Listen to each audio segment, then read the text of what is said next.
And my cache has finished. So everything should be synced up pretty good. There's one other thing that we're going to do. We're going to create another geolight with the splash so that it'll create light interaction with the ground. So we're just going to take this, cut it, and create a new object.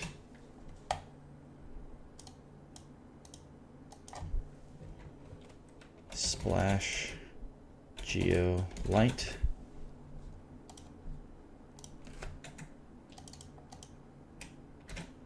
We're going to paste that. We will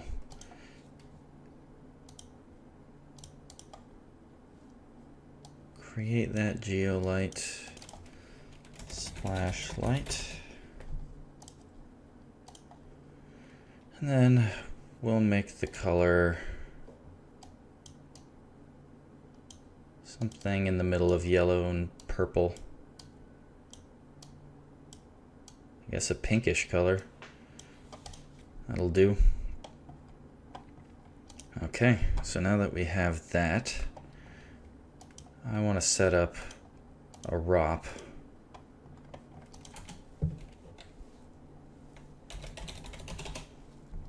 And we are going to do, let's see, characters. We'll have them rendered separate. Make sure it's action cam. And then make sure, so we're going to have to set up a few things. We're going to have to go and make a new object.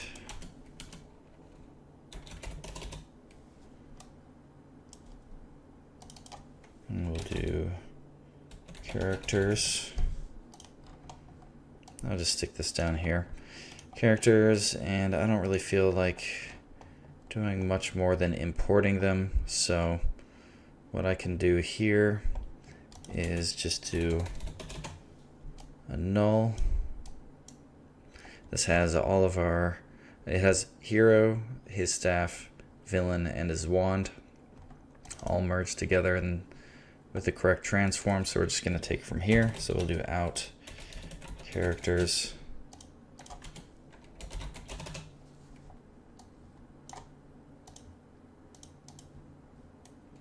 And I'll cut this.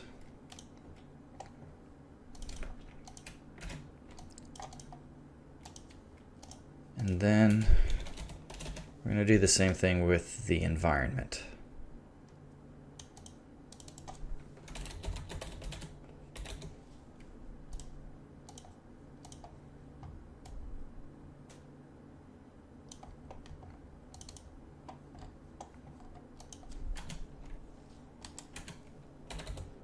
Whoops.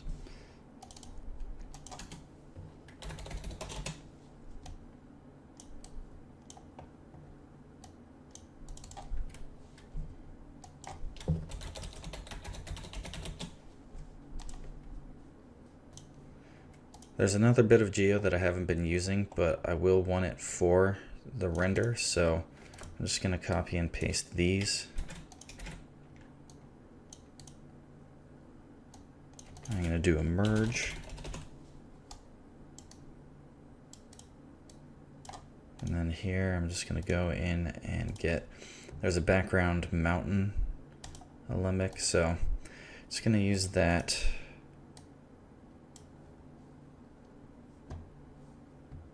You can see that back there. Adds a little something.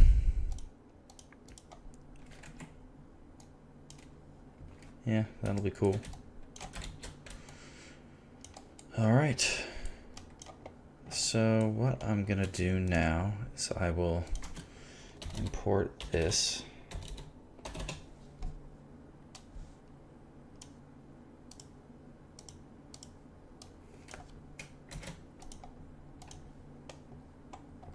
And we're just gonna light this pretty quickly.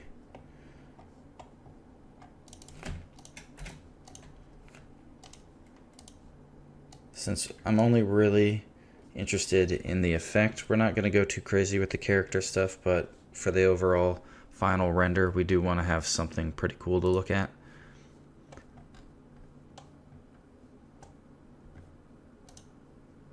So let's go back here. And here we will do characters. And then candidate lights. Right now we want to bring in everything. There shouldn't be a whole lot going on with the lights that we have. I'll definitely need to add more lighting, but let's see how much we get from just the geo lights that we have.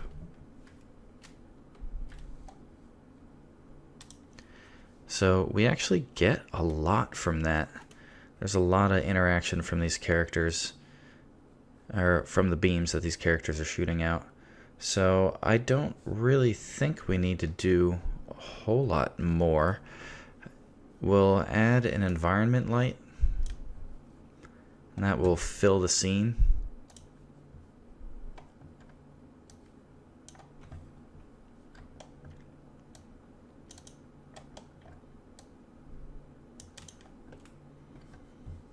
So let's go back to our render. So I've filled the scene too much. We want a little bit more dramatic lighting, so we're going to cut this down significantly.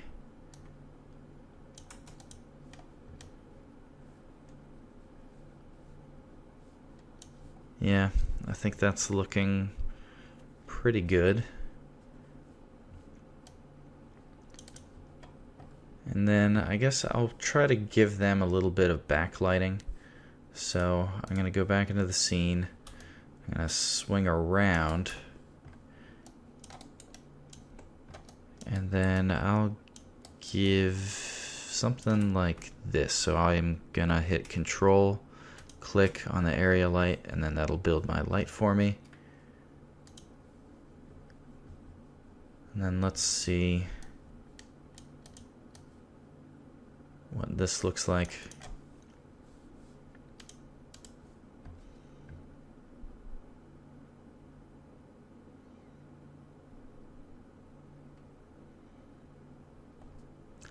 So that's way too intense. So what can we do here?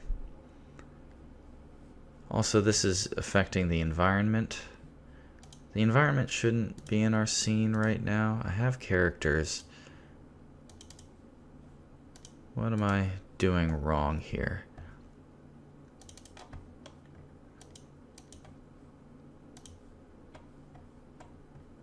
Okay, so I can see here that I have the ground included in this, so I'm going to do that. And I think if I just affect the characters, I think it'll look cool for them to be backlit. I'm definitely not going to be doing the same thing to the environment,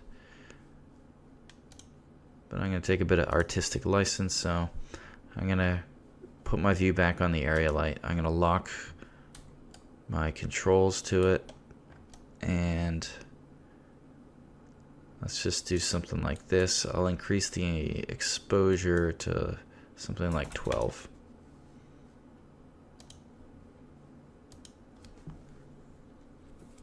I think that's pretty cool looking. My only concern now is that this is overriding the splash and geo lights that we have. So I guess I'll kick it down a bit. Let's do half of that. Well, now it's barely there. So let's do 8 perhaps.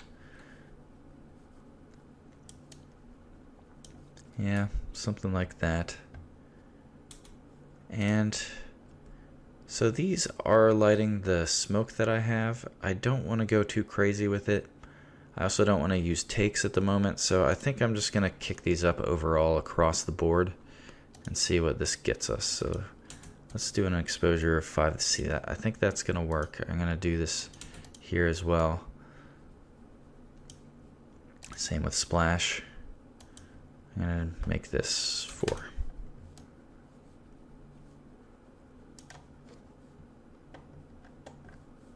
All right, and then we're gonna do our environment. So characters, we want all of that. This one we're gonna do everything except our area light for lighting. So there we go. Make sure this is environment. Let's see what that looks like.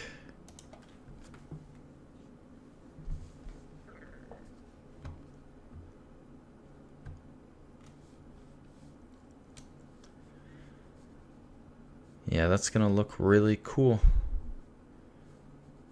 I'm excited to see what it all looks like together.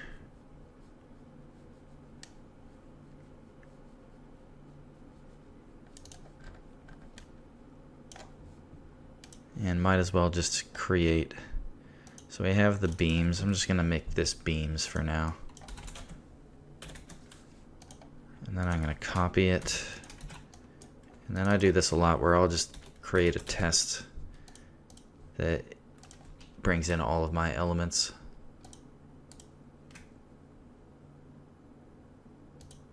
So let's see what this looks like.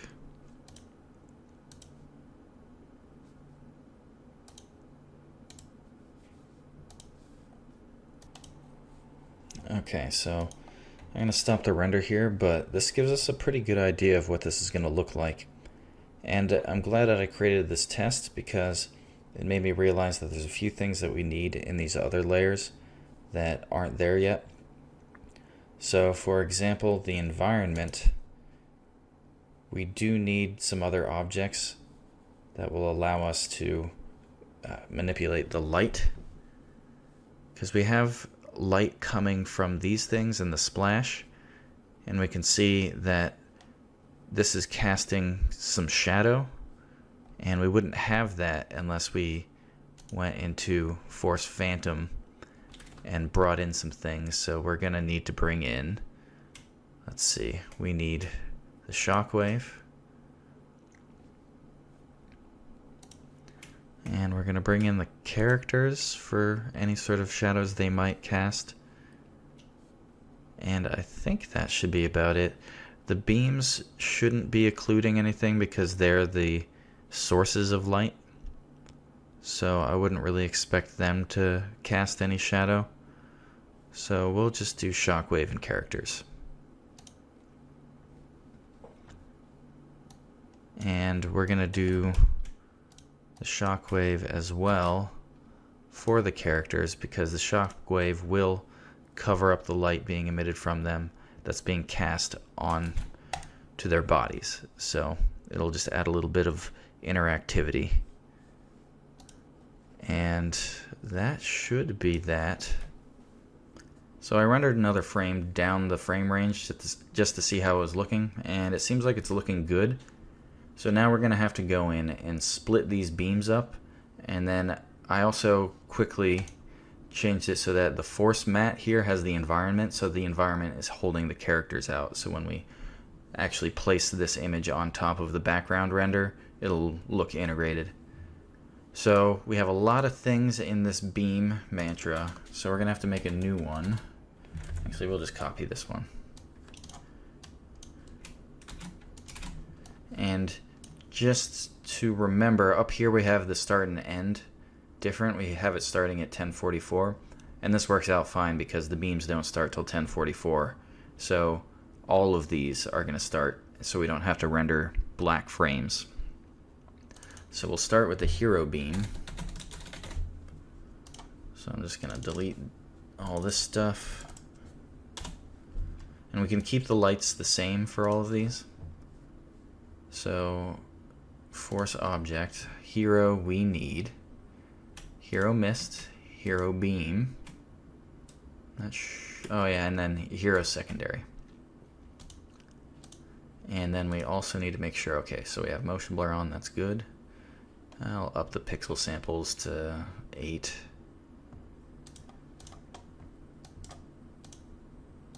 Alright, so we have all these things, and then we will also need to matte out everything. So for matte, we're going to need characters and environments, and then we also need to matte out the villain beam, villain mist, villain secondary, and splash, and shockwave. Then we need to do the villain beam,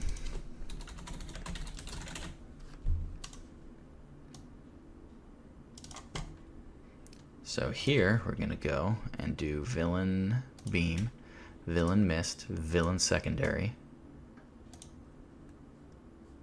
and then matte, we just need to make sure we have the characters, the environment.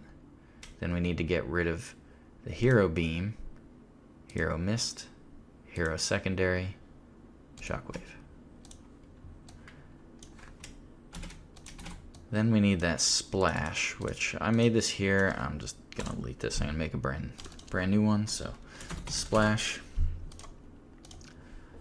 Now we're going to go, and we just need to render splash. But then we need to hold out characters, environment, hero beam, hero mist, hero secondary, shockwave, villain beam, villain mist, villain secondary. Then we need to do the shockwave. The shockwave takes the longest. It's got motion blur, it's a volume, and it's got a lot of lights that are interacting inside of it, so not really much we can do about it. Just have to accept the fact that this takes a while. So let's see, shockwave. Gonna go and find shockwave. Then we're going to basically matte everything else out but itself. This all looks correct, so matting out characters, environment, the hero beam, the hero mist, the hero secondary, the splash that happens in the center, the villain beam, villain mist, villain secondary. So this all looks great. And then as far as candidate lights go, we're fine with what we have. All the interaction needs to show up within the shockwave, so keeping that. And we have everything as action cam, so that's good. And I think everything's pretty much set up to render. It's good to test things out, so I am just going to go in. Let's look at splash, for example, just to make sure that this is looking as we expect it to look.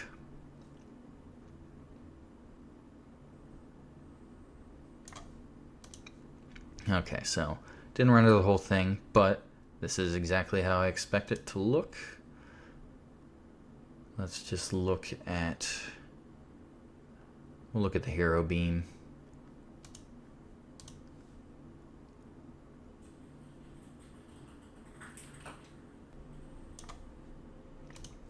Alright, so I stopped the render early on this one. Hero beam looks correct. If we look in, we can see that this staff is being held out, which means our characters are being held out. We have little dark streaks in here, which means the splash is being held out. And I imagine there's also interaction from the villain beam. So I think we're good to go. Which means I'm going to render this. And so then I'm going to pull it up. I'm going to render all the elements, and then I'm just going to throw a quick comp together. There's a lot of different ways to comp things. I use Nuke, but if you have After Effects, that works too.